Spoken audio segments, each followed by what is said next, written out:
देशासाठी अनेक पदकं खेचून आणणाऱ्या पॅरा ॲथलेटिक्सच्या आरोग्यविषयक समस्यांचं निराकरण करण्यासाठी आणि खेळाडूंमध्ये गुणवत्ता वाढीसाठी विभागीय क्रीडा संकुलात मार्गदर्शन झालं।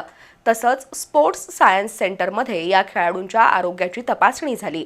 या माध्यमातून खेळाडूंच्या गुणवत्तेत वाढ होणार असल्याचा विश्वास विभागीय क्रीडा संकुलाचे उपसंचालक सुहास पाटील यांनी व्यक्त केला। दरम्यान खेळाडूंसाठी मार्गदर्शन शिबिर पार पडलं। कोल्हापुरातील खेळाडूंमध्ये प्रचंड मोठी गुणवत्ता आहे। जिद्द चिकाटीच्या बळावर हे खेळाडू राज्य, राष्ट्रीय आणि आंतरराष्ट्रीय पातळीवर चमकदार कामगिरी करतायत। मात्र त्यांना खेळाविषयक अत्याधुनिक तंत्रज्ञान, प्रशिक्षक आणि मार्गदर्शन लाभत नाही। त्यामुळे आपले खेळाडू परदेशी खेळाडूंच्या तुलनेत काही अंशी कमी पडतायत। त्या संदर्भात विभागीय क्रीडा संकुलात मार्गदर्शन शिबिर घेण्यात आलं।